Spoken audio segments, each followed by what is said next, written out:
Hello everyone, welcome to this SDP of Introduction to Arduino IoT and Simulation. I am Professor Vishal Gaikwad from EXTC department, and I am going to explain you some basic concepts related to the microprocessor and microcontroller, basics of microcontroller, then types of microcontroller and their use in embedded system, and then I will go to the main topic, that is Arduino. So first we'll try to understand what is mean by microprocessor and microcontroller. Okay, so microprocessor, it is a central processing unit on a single integrated circuit chip containing millions of very small components including transistors, resistors and diodes that work together. So basically microprocessor is used to process the things, certain things like addition, subtraction, multiplication, or whatever data or whatever data you want to process, that is basically processed by the microprocessor. If I take example, then in our computers or laptops we are having microprocessor, and the main function of microprocessor is to process whatever data we are giving or whatever application or softwares we are running. That application or software related data is basically processed in the microprocessor. Okay, so microprocessor is basically central processing unit. It is used to process the data. Okay, and then next we are having microcontroller. Now microcontroller is a small computer on a single integrated circuit containing a processor core, memory and programmable input output peripherals. Okay, so basically microcontroller is a small computer, we can say. So what does it mean? If I am having microcontroller, then if I interface few important things or important components to the microcontroller, then it will be a small computer. We can use that particular microcontroller for designing certain applications.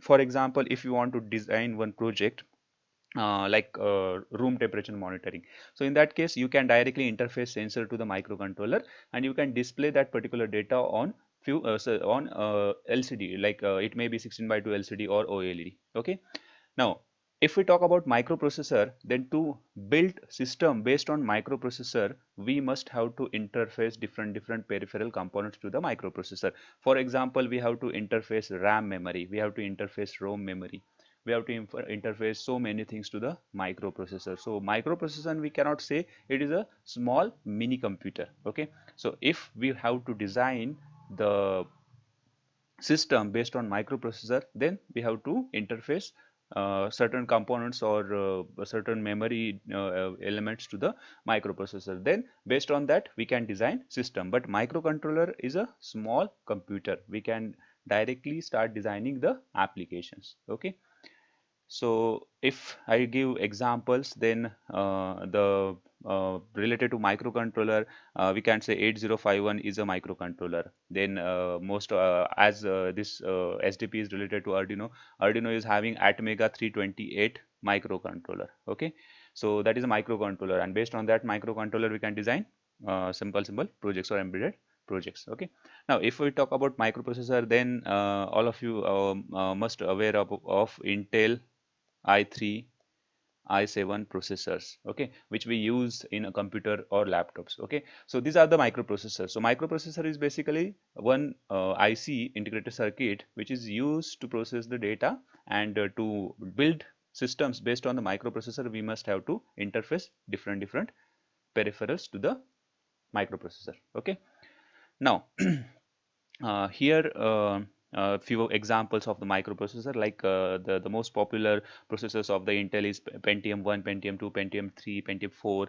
Then nowadays we are having Intel i3, i5 and i7 processors. Okay, now here is a block diagram of microprocessor based system. Okay, so if you want to design microprocessor based system, then you require this microprocessor.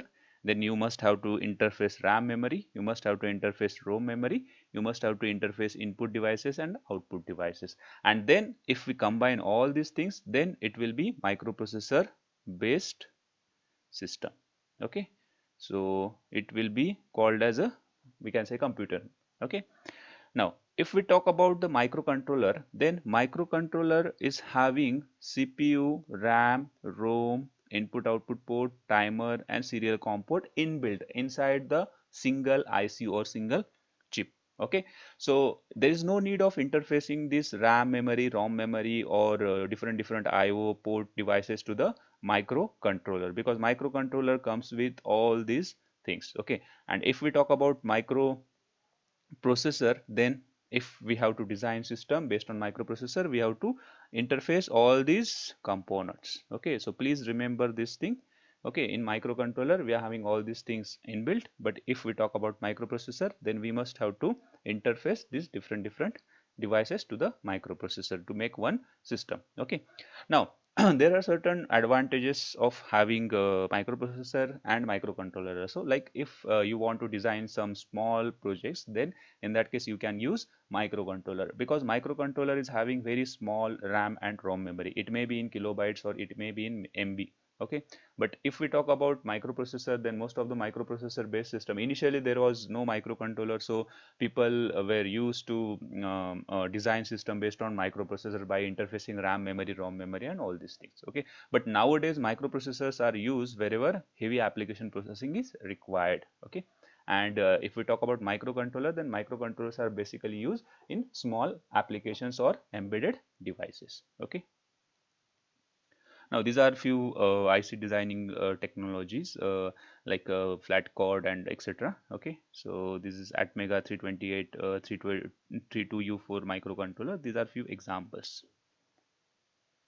Now when microprocessor was invented, so first microprocessor was the 4-bit microprocessor, which was 4 not 4, released in 1971. Okay, so we can say after 1971 the concept of microprocessor and microcontroller come into picture. Okay, now here they have mentioned 4-bit processor. What is meant by 4-bit? At a time that processor can process the 4 bits. For example, suppose I want to perform addition of these 4 bits. Okay, so at a time or in one go, that particular 4 not 4 microprocessor was able to process this particular data. Okay, but if we talk about 8-bit data, suppose this is 4-bit microprocessor, and if we are having 8-bit data, then it was difficult to process the 8-bit data. Okay, so first we have to process lower 4 bits, and then we have to process upper 4 bits. Okay, so this is related to the microprocessor and microcontroller. In the next tutorial, I will